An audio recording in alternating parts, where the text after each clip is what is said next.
Hello guys, Emmanuel from Geekception here, and today I'm going to be giving you an unboxing and a review of the Haylou LS02 as a runner.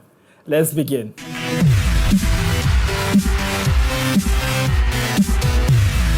The Edifier GM4 Mini is a true wireless gaming earbuds. Packed with a powerful base, touch controls, LED lights with 4 hours of playback and an added 18 hours in the charging case. Click the link in the description to find out more. And welcome back guys. Now basically I've used this for about more than a week now. So I'll be giving you my perspectives of how I've been using it, especially when it comes to running. Now before I get into all of this, first I have to thank Banggood who sent this over. Thank you so much. But a quick disclaimer, Banggood does not get to see this video before you do. So they see this video at exactly the same time that you do. Now getting that out of the way, let's unbox this. On the front of the box is a picture of the watch with Haylou there. On the back of the box are the features such as the heart rate monitor, sleep management, HD touchscreen, and 12 sport modes. Now I'm unboxing the LS02 and it comes in another black box. Opening the top of the box and I see the watch right there. Removing it and putting it aside, I see a user manual and a magnetic charging cable. Taking a look at the watch, and I must say it feels very light.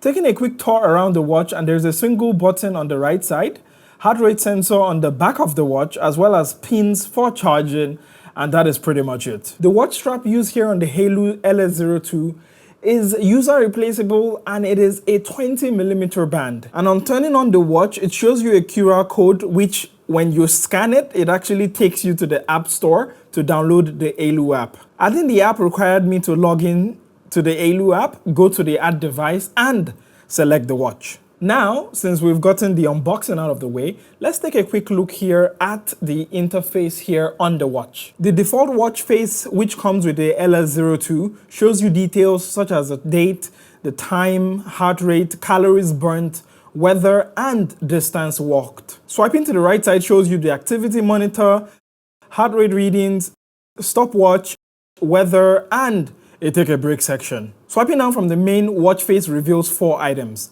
The first is to find your phone, the second is to adjust the screen brightness, third is for do not disturb mode, and the fourth is to access the settings. Swiping up from the main watch face has options such as statistics, beats per minute, sport mode, weather, sleep, music settings, and much more. Tapping on more reveals the stopwatch, countdown, find phone, and breath training. Now on screen you can actually see some of the sports mode that are included on the LS02. There are 5 watch faces here on the LS02 and it is not user changeable, so you are stuck with those 5. Now the interface out of the way, let's get into the nitty-gritty right here, which is me actually using the LS02 right here for about a week, and there are some things that I noticed right off the bat. And the first thing I noticed right off the bat is the fact that for me, on the LS02, the heart rate monitor is about 20 beats faster than at least my control device right here, which is my Mi Band 5. And it didn't matter what I was doing, whether I was sleeping, whether I was walking, my heart rate is always higher on the LS02, which, okay, you know, let's see how that goes. Next up is sleep tracking, and sleep tracking here is also very inaccurate. So for me, definitely on my Mi Band 5 is a very reliable device right here. You know, I had like 7 hours plus of sleep tracked with my Mi Band 5, but on the LS02 right here, it only said I had 2 hours, 20 minutes. Not looking great there, Haylou, not looking great. There's also a sitting too long notification that I turned on that beeps you when you've sat down for 1 hour without getting up.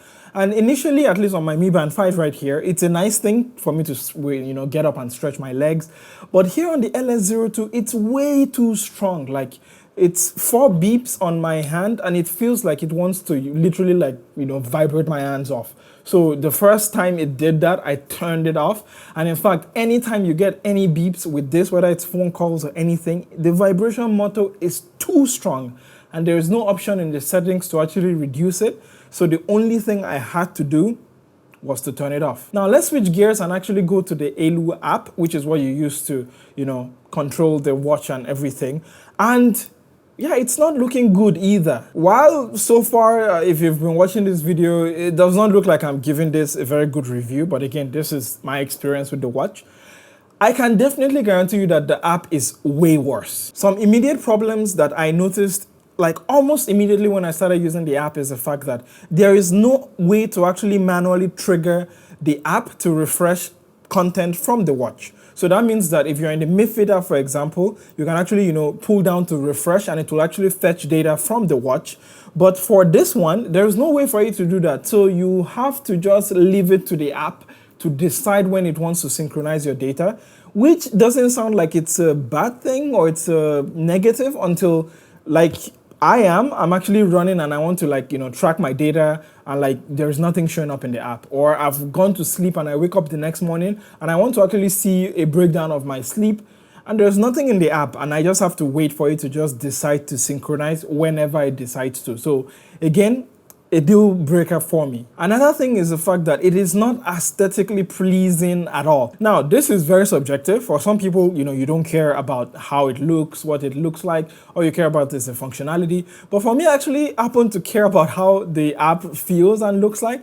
And it definitely does not look good. It looks like as if someone just took the words and ran it to Google Translate and then just pasted it there, because some of the words just make no sense at all. And I think one of the biggest problems I have with the app on its own is the fact that it is not intuitive at all.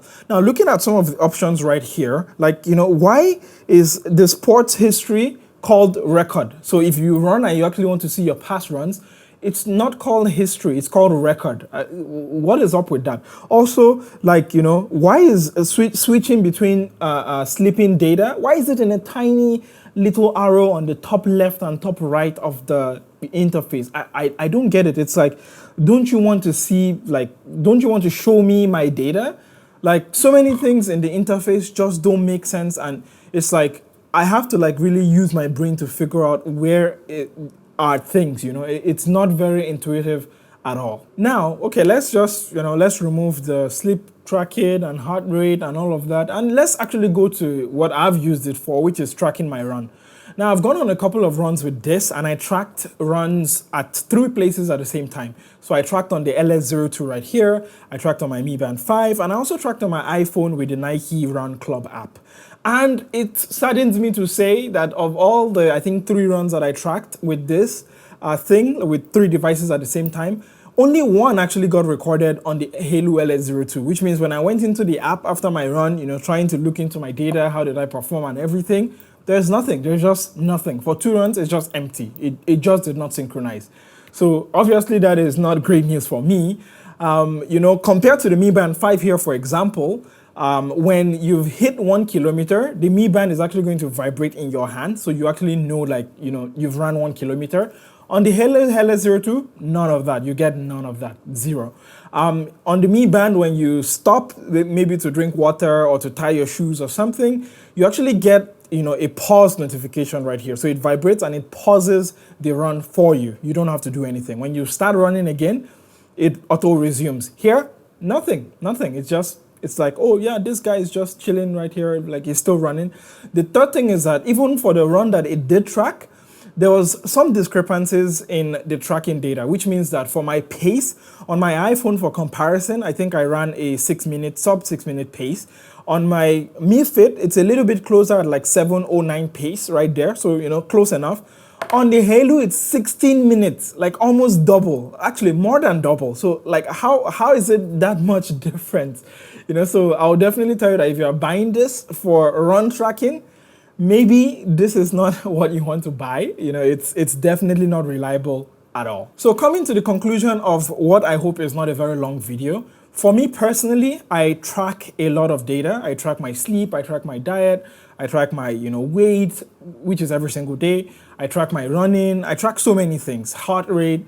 And I would say for the accuracy that I require, or at least for a tolerance of accuracy that I require, I don't think the LS02 here quite works for me. It is a little bit not so consistent, and I think I'm just going to stick with my Mi Band right here. But if you actually take away all the tracking, you just use this as a watch, something that looks nice.